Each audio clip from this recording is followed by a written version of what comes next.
more topic, choosing the right social media marketing platforms for businesses. This is actually the last webinar for marketing related topic. I hope you're all doing great and you're all safe and warm wherever you are tuning in. Alright? Okay, so allow me to introduce myself. I am Jeannie San, the founder of Quiet Marketing Philippines. I'm also the community manager for Free Marketing Webinar Philippines. And I've been doing webinars for 2 years now, and I just recently founded Quiet Marketing last March of this year. And I hope to do more of this in the coming days, in the coming months, and continue to provide valuable marketing insights for students like you or professionals, aspiring marketers, and business students and entrepreneurs. I'm also a 14-year entrepreneur at My Fashion Diary. It's an online ethical shop ever since 2012. Right now, I'm also the Chief Operations Officer for Blink Technologies Corporation, an IT company here in Baguio City. I am also involved in the onboarding process for internship for our company. So I hope that this session will give you a thing or two after this webinar. Thank you so much for being here, and let's get started with our webinar. Welcome to today's webinar, Choosing the Right Social Media Marketing Platforms for Businesses. Thank you so much everyone for joining us tonight. Let's start with a reality check.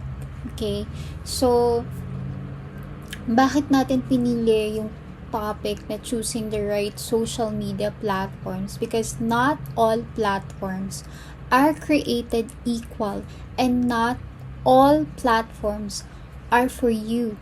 Okay, social media is not just about being seen, it's about being seen by the right people in the right place with the right message.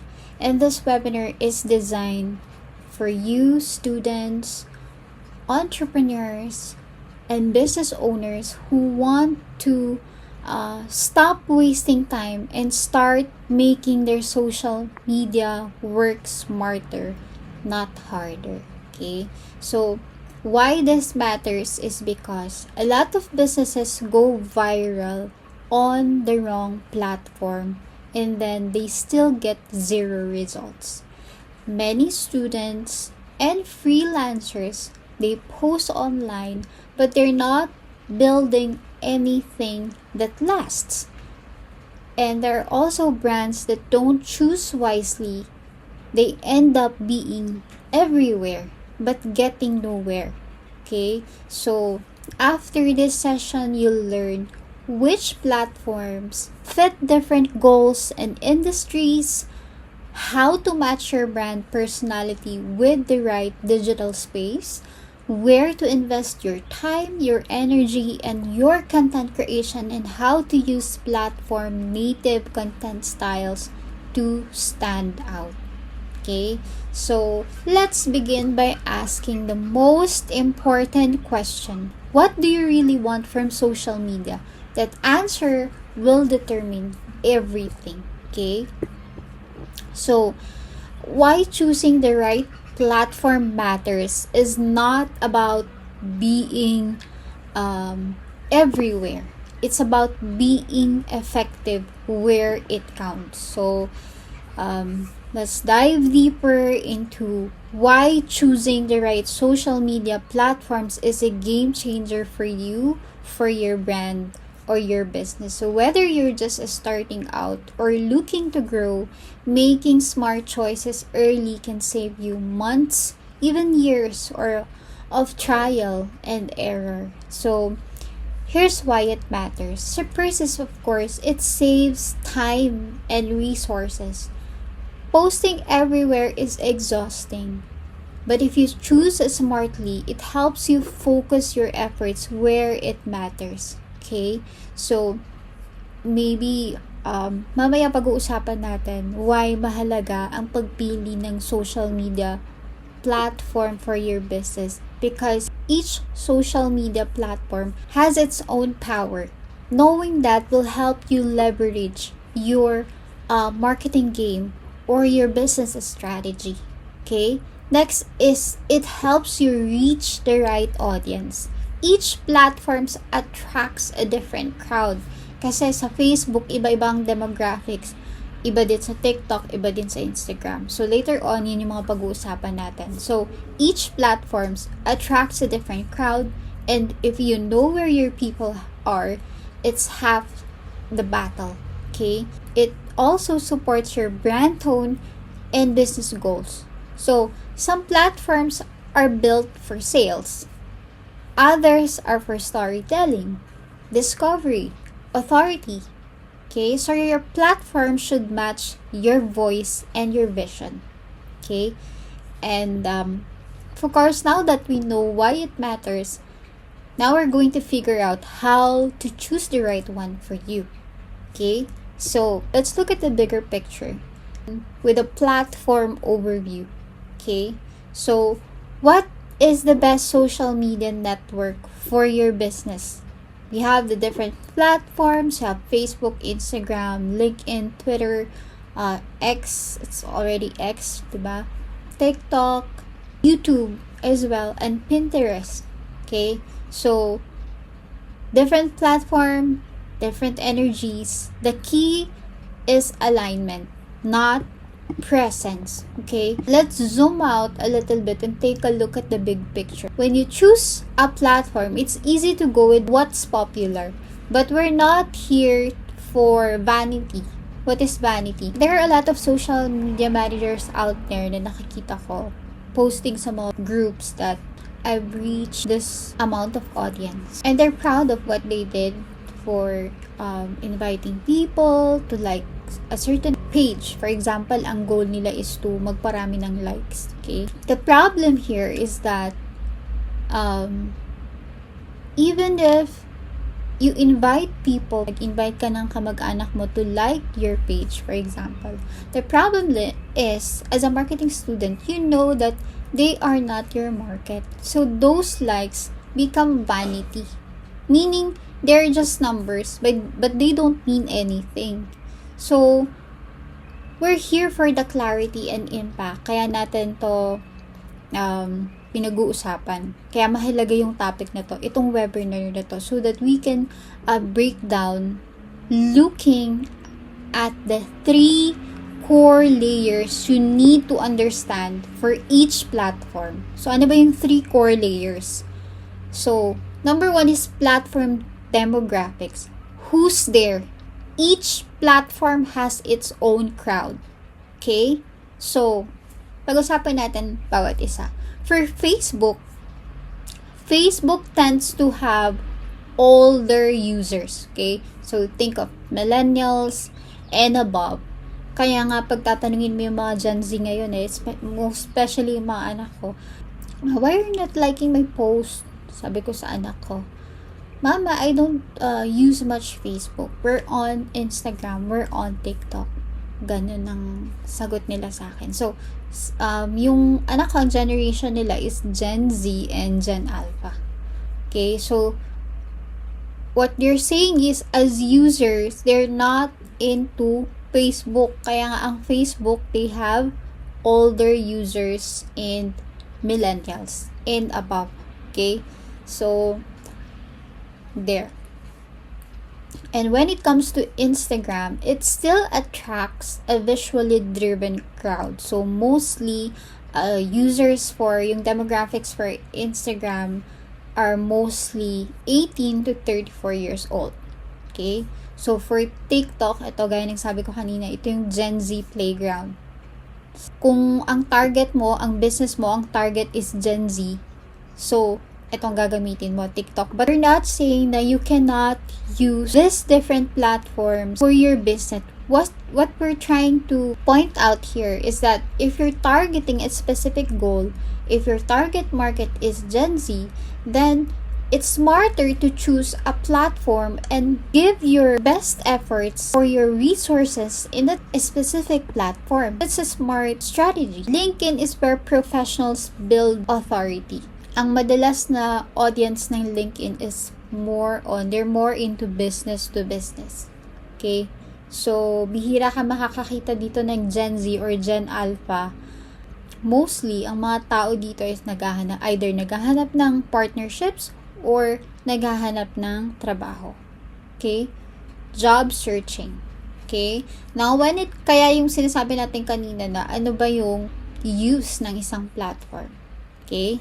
So, what is the power of each platform? Now, for YouTube, this is cross-generational naman. Everyone is here. So, kay matanda ba yan, kay bata pa yan, Gen Z, Gen Alpha, Millennial, Boomers. Everyone's here because they're either searching, learning, or consuming. So, as a business or a brand, or a personal brand, ask yourself, where does your target audience spend most of their digital time? Diba? So, I hope na intindihan nyo that each platform has its own crowd. So, the next core layer for understanding each platforms is the user intent.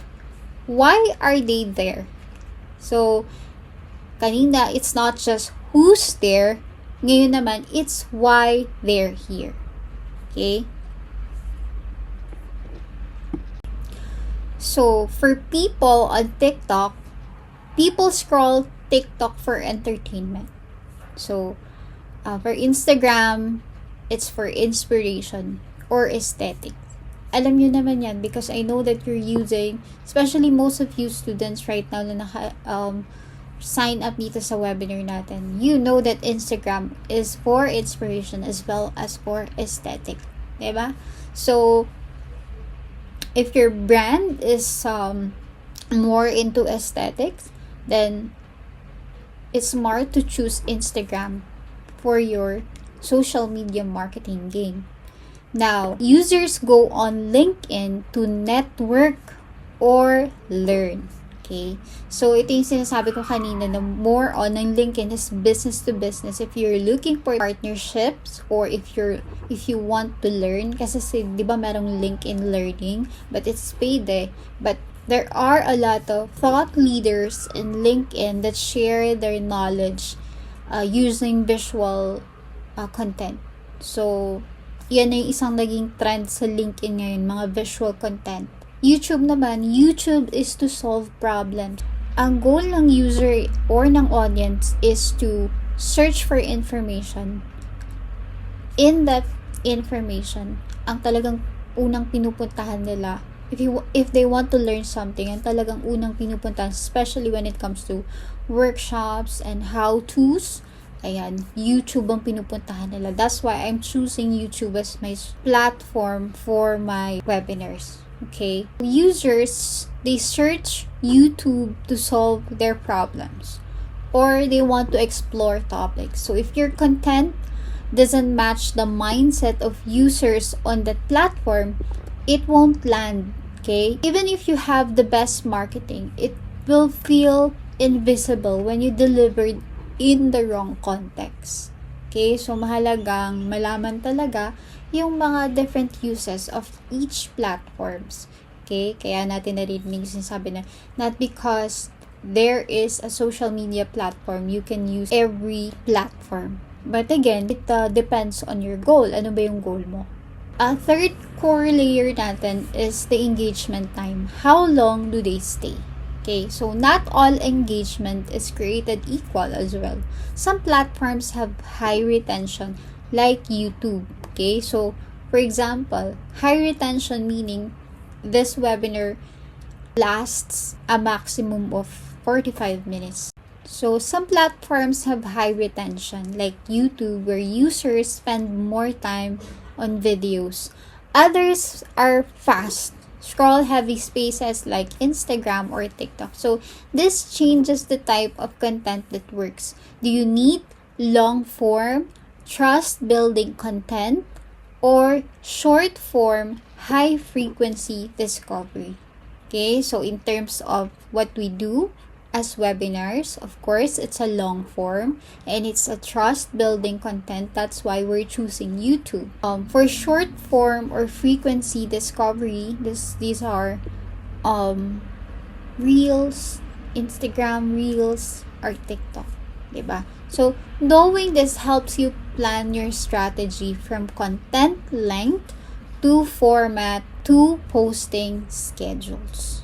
Okay? So, what's the key takeaway here? Choosing a platform not just because it's trending, but because it aligns with your audience's behavior and your business goals. Okay? The right fit will feel natural and convert better with less effort. Okay? So now that we've looked at the bigger picture, let's make it personal. Here's how to choose the best platform for your brand naman. Okay? So we have platform personas. Who's hanging out where? Think of platforms, para mas madali nating maintindihan, is think of platforms as personalities who vibes with your brand best. Okay? So if we go deeper, we just saw the bigger picture. Now let's humanize the platforms. Think of each social media platform as a person. Paano kaya kapag ang isang platform ay naging tao with its own vibe, its own mood and intention? So this mindset shift makes things click faster. It's not just about a tool or the tools. It's about people. It's about habits and what feels right for your brand. Okay, so let's meet the major players. Of course, number one is Facebook. If Facebook is a persona, this is your friendly neighbor. So they're here to stay in touch. Diba? So think of your family, your old classmates, groups, and local businesses. So Facebook is great for communities, local shops, diba? Saan nyo ba nakita yung webinars natin? It's in the communities, group communities. Okay? So, service-based brands and casual service-based brands, meaning, okay, for example, you're looking for a law firm agency, or you're looking for a marketing agency, or you're looking for accounting firm. So, yan yung mga service-based brands natin. And casual engagement natin. So, if your brand thrives on connection, this is your cozy space, Facebook. Ang downside ng paggamit sa Facebook is that organic reach is lower now. Ads or group strategy help a lot.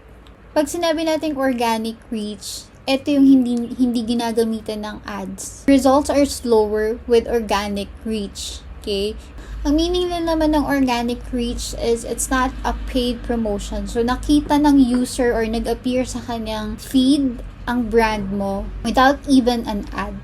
Okay? So, hindi ka pa man gumawa ng ads, nakita din nila. It's either through searching or because that specific user is within your niche. Kung gusto nyong malaman yung Facebook algorithm, we do have a webinar actually that talks about it. Okay? How to understand Facebook algorithm or understanding Facebook algorithm for social media managers. Okay? So, ang tendency lang when it comes to organic reach is you have slower results, slower reaching your target audience. Okay? But when you use ads, kaya nga dito, ito ang business model ni Facebook ngayon. Okay? You're using the platform free, but if you want to reach more of your target audience, you need to pay them using or through ads. Paying ads. Okay? So, dyan sila kumikita. When it comes to X or yung Twitter, ang persona natin would be, this is the news junkie. So, they're here to stay informed. Yung mga mahilig sa mga news, okay? Mga breaking news, mga headlines, mga latest updates, okay? So, this is best for real-time updates, opinions as well, di ba? Karamihan ng mga public figures dito sila drop ng mga opinions nila. So, news as well and thought leadership. So, it's actually great for technology brands, tech brands, journalists, public figures, as I mentioned, or anyone with hot takes or real-time value. So it's not about perfect visuals. It's about the speed and voice. Okay? So, there. Now, when it comes to LinkedIn, this is, as a persona, this is the career climber. Okay? They show up to build their career and credibility. And it's perfect for, as I mentioned, business-to-business marketing, recruitment. Dito nyo makikita lahat ng mga hiring, okay? Industry, thought leadership, and professional branding. Your tone here should be value first, insight-driven. So, think, how can I help someone grow, lead, or learn? Okay? One of my favorite naman is Pinterest. Ito yung naman, if Pinterest was a persona, it's the dreamer. So, they're not here to scroll. They're here to collect ideas. Diba nakaka-relate kayo? Kasi I too go to Pinterest to, if I ran out of ideas, I go to Pinterest, especially when in doing my social media posters or in doing my PowerPoint. When it comes to visuals, I go to Pinterest. So it's users are here to collect ideas. So if you want your brand to appear here, it's great for visual search, great for shopping discovery, creating brands, and DIY content. Okay, so be it fashion, food, wellness, events, design, e-commerce, Pinterest is your gold mine. And people come here with intent to do. Okay? They are planners. Yung mga nagpupunta dito sa Pinterest, they are planning for something and they're collecting ideas in this space. Okay? Ang Instagram naman is for the aesthetic soul. So, they're here to be inspired. So, this is best for lifestyle brands, personal brands, influencers, and emotional storytelling. So, your grid, your stories, and reels should feel beautiful, but real. Okay? Kung ito ang gusto mong pagtuunan ng effort in terms of your social media marketing. So, this platform rewards consistency and authentic curation. Okay? Kaya nga nandito yung mga aesthetic na sinasabi nila. So, your Instagram is the aesthetic soul if it's a persona. Okay? Now, for YouTube, this is the deep diver. They're here to get engaged. Okay? So, this is idea for, as I mentioned, long-form education like this one, how-to content. Diba? Pag naghahanap kayo ng how to use Canva, how to do this on Canva, something like that. Brand storytelling. If your audience asks a lot of questions, this is where you answer them well. So if your brand is into education, then this is a good, or this is the best platform for that. Now, what is our key takeaway here? That each platform has distinct personality and purpose. So, choose the right where your brand feels like it belongs and where your audience already lives. Okay? So, how do you narrow it down? In the next chapter, we'll help you ask the right questions to pick the platform that truly fits. Okay? Kasi hindi naman natin sinasabi na, audience ko ay nasa YouTube lang ang gagamitin ko. Like, for example, in my case, I use Facebook for promotion. Okay? So, in YouTube, I don't promote naman here. I only provide my value here in YouTube. Okay? So, nahanap nyo yung YouTube page natin using Facebook. So, that's my flow in terms of what I do. Okay? So, that's just an example. Okay? Now, choosing based on business type. Dito na tayo. No one size fits all. Different industries thrive on different platforms. Now that we've gotten to know the personalities of each platform, let's talk strategy, because Your type of business matters also in a lot in choosing where to show up. Okay, so this is where platform intention meets industry behavior. So here's a breakdown based on common business types. Okay, so for e-commerce and fashion, you go visual and discovery based. So Instagram is your best friend. Think of reels, influencer collabs, and aesthetic feeds. So we also have Pinterest. Actually, Pinterest talaga is also one where people go to search and plan purchases. Okay? So you're super powerful for style, for home, and lifestyle. Facebook still works for retargeting ads like catalog shops and messenger support. Okay? Now, for business to business, like for example, consulting or professional services, think value, trust, and authority. So, dito papasok ang LinkedIn. This is where decisions are made. You want to educate, to lead, and connect with other businesses here. So, also YouTube is a great for building long-form thought leadership, explainer videos, case studies, and webinars like this one. Now, for creators, coaches, personal brands, you need visibility, personality, and trust. So, YouTube helps you build deep credibility. So, that's what we're doing right now. Teach, share stories, and build that know, like, trust factor. Instagram is also a great daily inspiration and for personal branding. Facebook again still works for building communities. Think Facebook groups or Facebook live streams. Okay? Now when it comes to news naman, media and publishing, think of immediacy and attention. Okay? So Twitter is the go-to for real-time conversations and headlines.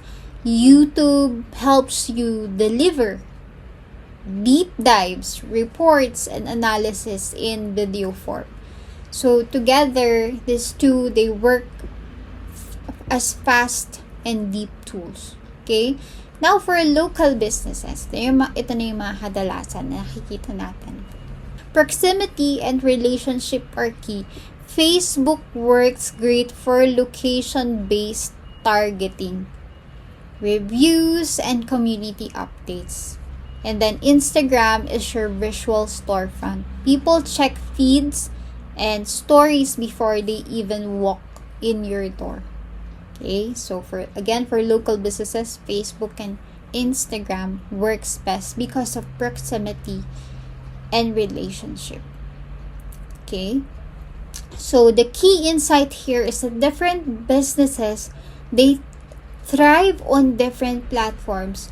Don't just follow trends. Choose based on what fits your content style, audience behavior, and goals. So, what we're seeing here is like, for example, ang brand mo is milk tea, for example. Tapos sa YouTube ka nagpapakita.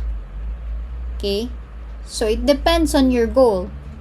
Ang gusto mo ba when it comes to your milk tea is to educate, pwede mo naman gamitin ng YouTube. Okay? But of course, since for local brands, it's smarter to choose Facebook and Instagram. Okay? Now, let's ask the million-peso question here. How do you know which platform you should prioritize right now? Okay? So, pag-usapan natin yung engagement versus the span attention dito sa next slide natin. So, again, as what I'm saying kanina, social platforms are not created equal in terms of different factors. Some scroll, some stay. So, know the difference. Okay? So, let's take a moment to talk about the user behavior naman. How long people stay on platforms and what kind of content they engage with. So, this matters because your content should match the mood of the platform. Okay? So, let's break it down. Okay, so the average time daily spent for each platform based on global averages. Okay, so for YouTube, it's 45 plus minutes. So this is for long form watchers. Think deep dives, tutorial vlogs, again, like this one. TikTok, 30 to 40 minutes. This is for snacking, entertaining, fast-paced. So, meaning, we're talking about average time spent daily to ha. So, if someone is scrolling through TikTok, hindi nila namalayan 30 to 40 minutes na pala yun. Okay? While snacking or entertaining themselves. So, ito yung sinasabi nating attention span. Okay? Now, when it comes to Instagram, people consume their time 30 minutes for story-heavy visuals and influencer-driven. Now, for Facebook naman, average time spent daily is 33 minutes. This is scroll through updates. So, yung mga nag-scroll through lang. And then, community posts as well. And FB lives. Okay, so that's 33 minutes. And for X, 10 minutes. Kasi nga, quick reads lang naman siya. Hot takes or news threads. Now, for Pinterest, 5 to 10 minutes. It's purposeful searching or idea collecting. So, 5 to 10 minutes pala yung average time spent natin when we check on Pinterest. Okay, now when it comes to engagement types, for short form videos, we have TikTok, Reels, a little bit of IG. For Reels, it's either IG or Facebook, and Shorts, YouTube. Okay? So for long form videos naman, YouTube and LinkedIn webinars. Now, for stories, we have Instagram and Facebook. Okay? Kasi depende yan sa mga users what are they consuming. So, dito natin pinapakita ano yung mga platforms that are into what type of engagement users prioritize. Okay? Now, for live streams, of course, Facebook, TikTok, and YouTube. And yung mga static posts, meaning, it could either be a text post or a single photo, single post. Okay? So, it's either Instagram carousels or LinkedIn post and also Twitter. Okay? Now, what does this mean for you as a business or as a freelancer? So, for example, don't expect long videos to work on Twitter. Kasi diba pinag-usapan natin kanina, the Twitters are for short form reads like headlines, news threads. So, don't post just photos on YouTube.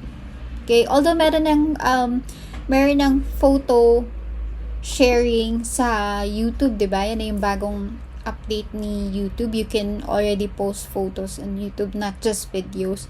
But, of course, it's more onto long form videos. So, each platform favors a format, so know what kind of content wins where. Okay? So, now let's lay it all down in one table. So, for Facebook, this is great for building community and running targeted ads, but organic reach is declining, as I mentioned kanina, because that's how the Facebook algorithm works. That's why this is strategy actually for you to, as business, to use the ads feature of Facebook. Okay, so for Instagram, this is perfect for visual branding and short form content, though competition is fierce. And then for Twitter, this is ideal for real-time updates and thought leadership, but it's a fast-moving, noisy space. Okay, LinkedIn naman is best for B2B networking and professional credibility, although growth takes time.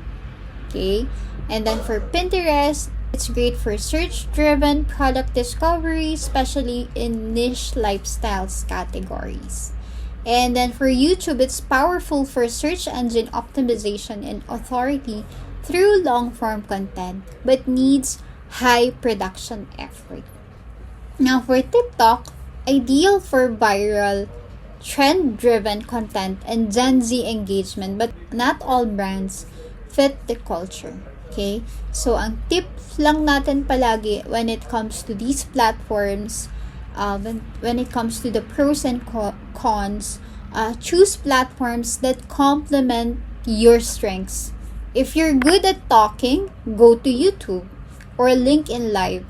If you love visuals, then you stay on Instagram or Pinterest. If you're into fast updates, then you go Twitter or TikTok. Okay? Now that you've seen the breakdown, how do you actually decide which platforms to focus on? Okay? Now that you know the platforms, let's align them with your business goals. Ask yourself, where is your audience hanging out? What kind of content do you enjoy creating and can sustain? Okay? What's your main goal? Is it awareness? Is it to drive leads or convert into sales or thought leadership? Okay? So if your goal is brand awareness, the best platforms are Instagram and TikTok. You use visually engaging, trend-driven content to capture attention and boost recognition. Now, for thought leadership, we have LinkedIn and YouTube. If you want to share valuable insights through in-depth posts and videos to establish authority, this is your go-to platforms. Now, when it comes to lead generation, if you're running targeted campaigns offering value in exchange for contact information to grow leads, then Facebook and LinkedIn is your platform to choose. Okay, now for product discovery, inspiring purchases intent with how-to content and visually appealing product showcases, then we have Pinterest and Instagram. So a reminder here is don't just post content, align it with what you want your audience to do. Okay, now that we've narrowed your focus, let's talk about keeping it simple but strategic. Okay, so multi-channel doesn't mean everywhere. What we're trying here is to focus building momentum. So it's better to master 2 than to be average on 6. Okay, so we get it that every platform, they look shiny or has potentials, but being everywhere is not a strategy. It's burnout waiting to happen. Instead, your strategy should be focused on picking 2 to 3 platforms first that actually move the needle for you. Okay, so how do we do that? So here's how to approach it. Okay, so first is just choose 2 to 3 platform based on your audience and your goals. You either repurpose your content smartly through a 1-minute TikTok that can become an IG reel or a YouTube short. That's repurposing. Tracking results monthly. What's getting views, clicks, or shares? Double down on that. Okay, that's why it's important to check on your insights or your analytics. You have that in your business suites, okay, in your professional dashboards. So what we're saying here is that success is less about volume, but more about consistency and your clarity. Okay, so to wrap this up, be strategic, be consistent. Social media that actually works starts with clarity. So I want to leave you with a few reminders before you build your plan. Choose platforms where you can show up consistently. You align your content formats with platform behavior. Videos for YouTube, for example, short form for TikTok, etc.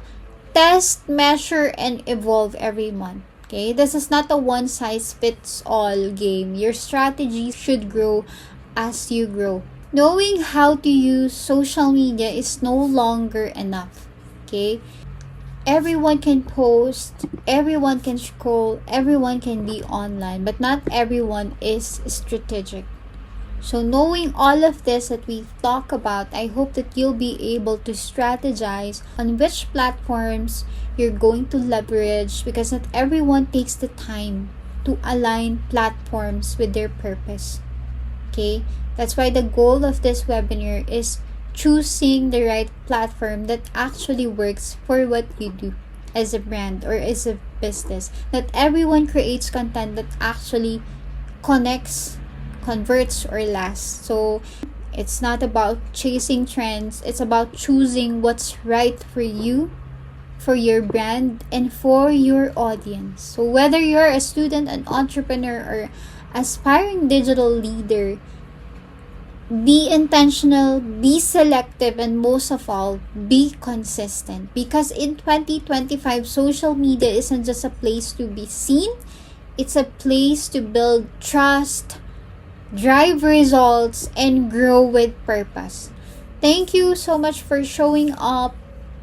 I hope that you go build something that actually matters. Alright, that ends our webinar on choosing the right social media marketing platforms for businesses. I hope that you learn a thing or two and apply all of the things that you've learned for your social media marketing game. Now, just a few reminders before we end. Please do check the webinar testimonial form evaluation and answer that shortly. And of course, your e-certificates will be sent through email. So please do accomplish the next steps that I've sent through your webinar registration confirmation email. And of course, just want to remind you for our upcoming webinars we have for this coming August. So we have August 2, how to become a full stack marketer. On August 9, we have Facebook automation steps to boost business efficiency. We also have August 19, branding strategy 101. And finally, on August 23, social media management, the gateway to a marketing career. So once again, thank you so much, everyone. I hope that you stay safe and warm wherever you are tuning in. Let's all hope for a better weather in the coming days. And thank you so much. I hope to see you guys once again on the upcoming webinars lined up for August. So thank you so much, everyone, for being here. Appreciate you all. Have a great night. Bye.